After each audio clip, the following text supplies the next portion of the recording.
So we are back with the second episode of Bhadrakali Devi. The first episode has been so interesting, and I'm sure you are going to enjoy the second episode also. And this is a very interesting thing, you know. Bhadrakali Devi comes to Ganeshpuri, and Baba, Baba invites her. But Baba invites, she comes with Baba. She wants to. She insists upon coming. She follows Baba to Ganeshpuri. And Baba gives her a great place. At the same time, condition that you will stay without having any. Yes. At the same time, he gives her everything that she treats her like a Devi, with all this, with the new puja that he does for her. And so let's hear from Shinoy sir what is the next part and the next part. What exactly happens after that? Yeah, we'll start with the prayer. Yes, of course. Om Namo Bhagavate Nityanandaya Bhadrakali Pahimam Bhadrakali Rakshimam Bhadrakali Pahimam Nityananda Rakshimam Nityananda Pahimam Bhadrakali Rakshimam Sadgurunath Maharaj Ki Jai. So we saw last time how the priest from Banaras came and he tested Baba's knowledge. He asked him several questions. There was a lot of exchange in Sanskrit and then Banaras Hindi, because for him Rajas Upchar Puja is something which most of the people don't know. But when he discussed with Bhagwan, he found the depth of knowledge that Bhagwan carried surprised him. He really fell at his feet. And then he agreed to do this puja. Accordingly, by the grace of Bhagwan Nityanand, the puja was over and it went in a very nice way.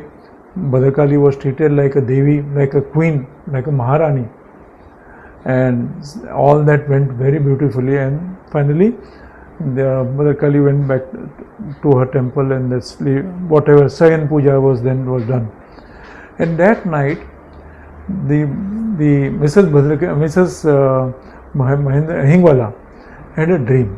In that dream, Bhadrakali came and said, "What is this? What puja you have done? You take sari, you touch me and you keep down. You give this, you touch me and keep down. I want to wear sari. This will not do for me. I want to wear."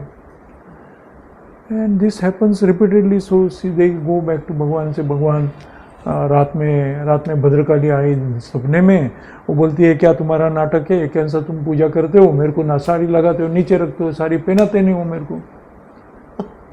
Baba laughed. He said, "A new statue has to be made. New statue has to be made."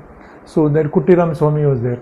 Kuttiram Swami was the owner of Nandeshwar Hotel, but then he became a monk, and he was a man Friday for Baba. Anything required, he was a good organizer. You tell him anything, he will make it happen, come what may. So he was Man Friday for Baba. In Ganeshpuri, he was Man Friday, and lot of things were done. Unfortunately, it has not been published, not documented, not told to the people that he was instrumental in many things happening in Ganeshpuri. The buying of land, putting up the temple, the Bhimeshwar temple, all that. He was very instrumental. He was a man of resource. He called him and said, "Murtikar mangta hai, Murtikar dhundu, find a sculptor." He started searching, finding this fellow, and he बरचसे भेटले त्यांना. बाबांच्या समोर उभे के, not this fellow. So many were rejected. This fellow, every person is rejected. This Murtikar is one such great occasion, and it's a great story. It's a great another great leela of Baba. And I'm sure you are enjoying this. He got fed up. Every sculptor he brings, every person he brings, Baba rejects. वैतागला तो कंटाळला की कसं होईल माझं. Kuttiram Swamila. Any person is rejected. So he sits in his own hotel, catching his head in his hand. Then one drunkard comes in shabby cloth, torn, absolutely dirty fellow, hair असं विस्कटलेले केस, दाढी वाढलेली, डोळे दारू तोंड दारूचा वास भरलेला, डोळे असं बसलेला, तो तिकडे खायला मागतो आणि बडबडतो, खूप काही बडबडतो. अरे मी तर मोठा मूर्तिकार आहे. आता हा वैतागलेला कुटीराम स्वामीला कोणी चाललं तो मूर्तिकार मूर्तिकार म्हटलं की हा पळतो, त्याच्या कॉलरला पकडतो, ओढत ओढत बाबांच्या समोर येतो. बाबा मूर्तिकार. The Kutiram Swami is so fed up. Even now the drunkard was good for him as a sculptor. He catches him by his collar, pulls him and takes him and makes him stand in front of Baba. See, I found him. Baba says, yes, he is the right person. He says, right person? This fellow shabbily dressed, so dirty, full of liquor smell and all that. Hairs disheveled and all that. Nobody would look at him a second time. Baba said, yes, he is the right person. But there is a condition, he says. You take him and no, before that one more thing happens. Kutiram insists on particular sculpture and he makes that statue. That Bhadrakali statue is made, very nice statue he makes. This fellow is yet to come. Kutiram is further tested. He finds a nice one. Instead, Baba says not required. Find someone else. He insists because he is known one, and he brings him and he makes a statue. Evening, everything is over. Statue is nice, beautiful, standing, and all that is there. But next morning when they open the door, the full statue has crumbled down. आपण वडापावमध्ये वडा दाबतो ना, तशी ही मूर्ती दाबलेली बघते. डोकं पकडून बसतो कुटीराम. एवढं मी शोधलं आणि मूर्ती बनली, छान मूर्ती बनली, आणि सकाळी म्हटलं तर त्या वडापाव झाला, संपूर्ण दाबून गेली आहे मूर्ती. तर बाबाकडे जातं. बाबा म्हणतो, मी म्हटलं होतं तुला नको, कशाला केलं तू? मग तो आणखी शोधतो, संपूर्ण वैतागलेला असतो. तर मग त्याला वाटतं की आपण काहीतरी चुकतो. तो मिस्त्रीला बोलवतो. मिस्त्री काय आहे? तर ती मूर्तीची जागा ना बाबांनी सांगितलं असतं. बाबा असं ड्रॉ करतात, खाली काठी घेऊन रेती ड्रॉ करतात आणि इकडनं एवढे फीट, इकडनं एवढं फीट, इकडनं एवढं फीट, इकडे मूर्ती बसव म्हणून सांगतात त्याला. तर त्यांना वाटतं हे चुकीचं झालं आहे. बाबाला काय माहिती आहे?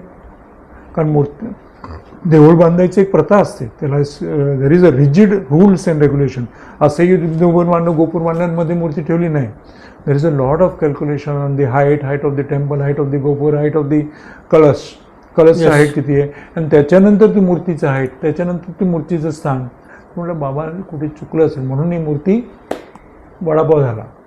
म्हणून ते लोक काय करतात, बाबाला न सांगता एका एक्सपर्टला बोलवतात, वास्तुशास्त्राला बोलवतात, आणि तो पण तिकडे येतो. इकडे माप, तिकडे माप, तिकडे माप, इकडे माप, हे माप ते माप करतो आणि म्हणतो मूर्तीकडे बसा. हे लोक बघतात, अरे बाबाने पण मूर्ती तिकडेच बसव म्हटलं होतं. म्हणजे तो डाऊट पण गेला. तर आता करणार काय? मूर्तिकार भेटत नाही. शेवटी हा बेवडा येतो.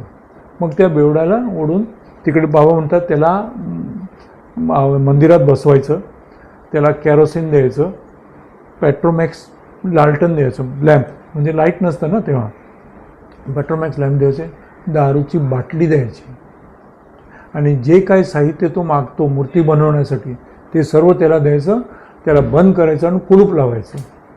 जोपर्यंत तो हाक मारत नाही तोपर्यंत तो दरवाजा उघडायचा नाही. असं करून त्या बेवड्याला ते मंदिरात बंद करतात, दारूची बाटली देतात, पेट्रोमॅक्स लॅम्प देतात, सर्व साहित्य देतात आणि त्याला सोडून देतात. काही दिवसानंतर तो आवाज देतो. मग हे लोक जातात, उघडतात. देवीची मूर्ती उभी आहे. मूर्ती हातात तो एक सुदर्शन चक्र आणि तलवार आणि ते आगेचं बाऊल जो आहे ते पकडून ती उभी आहे. आणि हे लोक बघतात, अरे मूर्ती बनली आहे. आणि त्याला तो बसला आहे, तो म्हणतो मेरा काम हो गया, मेरे को जाने दो ना, मेरा काम हो गया. तर त्याला म्हणतो चल अभी या ना. त्याला कुंडात आंघोळ करायला लावतात आणि मग त्याला चहा पाणी द्यावं ना, म्हणून त्याला नंदेश्वर हॉटेलमध्ये बसवतात आणि देतात आणि बाबाकडे नेतात. बाबा म्हणतात हिंगवाल्याला 5.25 रुपये दक्षिणा देणार. हा म्हणतो मी एवढं कष्टाने याला शोधून काढलं आहे, with so much of difficulty I found him, he did the job which nobody could do so far, whatever we did used to collapse, and Baba is saying give only 5 rupees 25 paise. But once Baba says 5 rupees 25 paise, says take him, give him something to eat and give him 5 rupees 25 paise and drop him at the bus stand. तर मग हिंगवाला त्याला घेऊन जातो हॉटेलमध्ये, त्याला खायला घालतो, प्यायला घालतो, चहा प्यायला घालतो आणि 5.25 रुपये दक्षिणा देतो. He accept without murmuring, without complaining तो दक्षिणा ॲक्सेप्ट करतो. मग त्याला सोडायला बस स्टॉप थोडं लांब असतं ना, तर त्याला घेऊन बस स्टॉपला जाताना पुढे चालले, दोघे चालले मध्ये तो अदृश्य होतो. तो स्कल्प्टर दिसतच नाही, तो मूर्तिकार कुठे गुलवतो काहीच कळत नाही. तर मूर्ती बसते. मग ते बाबा विचारतात मूर्ती कशी आहे. बाबा म्हणते सर्व चांगलं आहे, पण ती सुंदर दिसत नाही. मूर्ती सुंदर दिसत का दिसत नाही, म्हणजे तिचे डोळे असे विस्कटलेले आहेत. असं आहे का, मग एक काम करा, तिच्या चेहऱ्यावर एक रुमाल टाका रात्रभर आणि सकाळी उघडा. तर मग ते तसं एक मस्लिन क्लॉथ आणतात, तिच्या चेहऱ्यावर घालतात आणि ते सकाळी उघडल्यावर तिचा चेहरा छान बनतो. शी बिकम्स ब्युटिफुल, छान दिसते ती. But as far as I remember ना, ॲज अ चाइल्ड, दी देवी ऑलवेज लुक व्हेरी फिरॉशियस. भद्रकाली आहे ती अशी प्रेमळ दिसणारी नसते. तिच्या डोळ्यात बघायला आम्ही खूप घाबरायचो. We to get frighten to look into her eyes, because डोळे असे मोठे मोठे होते. आणि बाबा म्हणायचे तिला दृष्टीला बघा, तिची दृष्टी बघा तुम्ही. आता जी भद्रकाली तुम्ही बघायला जाता, नाव that statue that you see, she has made to look very soft beautiful like a lady. But in those days she was a devi. Bhadrakali she was a Kali, she was a Kali. आणि Kali is like always ferocious. मग आता तिला बसलं, आता पूजा कोण करणार. पूजा करायला मग ते लोक गोकर्णचाच भट्ट नारायण भट्ट त्यावेळी येतो. नारायण भट्ट हे वेगळं व्यक्तिमत्व, खूप वेगळं. त्याला ती रात्री मग त्याला अपॉइंट करतात की हा पुजारी बनणार. आणि हे आता त्याचं प्राणप्रतिष्ठा करायचं ना, मूर्ती बसवली आता प्राणप्रतिष्ठा करायचं दिवस ठरवला जातो. आणि much we have still 5 minutes. तर भद्रकालीचं मूर्तीचं प्राणप्रतिष्ठाचं प्लॅनिंग होतं. आणि हेच हिंगवालाचे फॅमिली असतात. त्यावेळी वडील, बायको म्हणजे आई आणि महेंद्रबाई हिंगला आणि नारायण भटजी असे करून त्या रात्रीचं पूजा करण्यासाठी ते उद्या सकाळी लवकर करायचं ना, म्हणून ते लोक ते काय करतात, भद्रकालीच्या वरांड्यामध्येच ते झोपतात रात्रीचं. And now what happens that night is another story. Is something outlandish, म्हणजे एकदमच आउट ऑफ द वर्ल्ड आहे. Out of world. ते आपण परत पुढच्या एपिसोडमध्ये घ्या. हा जरी लहान असेल, I want you people to live with that, की ही भद्रकाली आली, ती आली कशी, how she came. Okay, statue is made, पण भद्रकाली अवतरते. तिचं नाव आहे कैलाश भद्रकाली. ती कशी अवतरली, ती कसं त्या गणेशपुरीत अवतरली, आम्ही पुढच्या एपिसोडमध्ये बघा. हे सर्व मूर्ती बनली. कुटीराम बाबा खूप खुश झाले. बाबा मी सुटलो या, कारण त्याला काम दिलं ना, केल्याशिवाय तो थांबत नव्हता. Unless he delivers he would be remain restless. But it is like a divine intervention. तर कसं तरी करून तो म्हणाला, I'm sure that बाबांनी विश्वकर्माला बोलवलं. हा बेवडा कोण होता, हा विश्वकर्मा होता. त्याला बोलवलं आणि मूर्ती बनवून घेतली. बाबा खूप खूप वेगळं काय होते. बाबा काय होते कोणाला कळलं नाही. लोकांना वाटलं तो बेवडा आला म्हणून. बेवडा नव्हता, तो विश्वकर्मा होता. तो ह्या स्वरूपात आला. नाही तर तो तिकडे अदृश्य होण्याचं कारण काय, डिड इट डिझअपिअर. 5.25 रुपयामध्ये मूर्ती बनवून घेतली बाबाने. 5.25 रुपये वॉज ओनली सिम्बॉलिक. तो त्यासाठीच आला होता त्यावेळी. आणि कुटीरामने ती मूर्ती झाल्यावर त्याने, हा बाबा सुटलो मी, आणि आता जिम्मेदारी हिंगवाल्याची, बापू पुढचं काम हिंगवाल्याचं, आता ह्याचं काय मूर्ती करून हा मोकळा. आणि नारायण भटजी, हा भटजी म्हणजे हा भटजी, हा देवीचा भटजी. केस असं मोठे लांब, सडपातळ, व्हेरी स्लिम म्हणजे एकदम स्लिम, हाडं. बट योगिक. हाडं म्हणजे not out of not having food, म्हणजे जेवण खाण मिळालं म्हणून तसं नाही. योगिक बॉडी, 5 feet आणि हाफ असेल. केस असे, व देवीचे पुजारी नॉर्मली केस मोठे असले पाहिजे. आपल्याकडे देवीचे पुजारी केस कापतात, पण नॉर्मल देवीचे पुजारी जो असतो ना, तो केस वाढवतो. तो ब्रह्मचारी असतो, लग्न करत नाही. तो ब्रह्मचारी असतो आणि त्याचं खूप तपस्या असते, नाही तो पुजारी होऊ शकत नाही. देवीची पूजा करणार ते त्या लायकीचं असलं पाहिजे. घरगृती असून दक्षिणा घेऊन जगणारा माणूस देवीचा पुजारी होऊ शकत नाही. देवीचं पुजारी म्हणजे त्याला खूप काही पत्ते फॉलो करावं लागते. He has lot of things to follow. उठला आणि देवीचा भटजी झाला असं नाही, तो कडक होतं त्याचं. भयंकर. त्याला बघायला पण मी घाबरायचो. देवीला तर घाबरतच होतो, त्या भटजीला पण मी अशी तीक्ष्ण त्याचं नजर होती. His sight was so sharp ना की looking at his face was frightening. आवाज पण तसा, आय वुडंट से आवाज म्हणजे असं पॉवरफुल गंभीर आवाज होता त्याचा. असा तो देवीचा पुजारी. कुठनं आला तो गोकर्णमधनं आला, देवी आली कुठनं गोकर्णमधनं आली, तर त्याला हे पूजासाठी अपॉइंट करतात.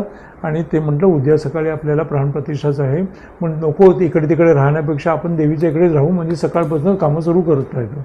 म्हणून ते वरांड्यात गेले झोपले.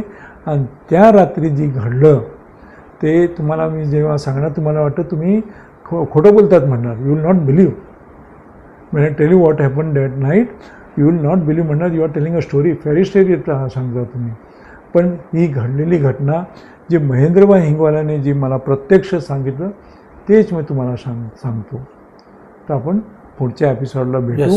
इकडे थांबू आणि परत भद्रकालीला आपण उद्या परत बोलू. ओम नमो भगवते नित्यानंदाय. भद्रकाली माताय नमः. सद्गुरु महाराज की जय. रात्रंदिवसा देवा तुमची मूर्ती ध्यानात, रात्रंदिवसा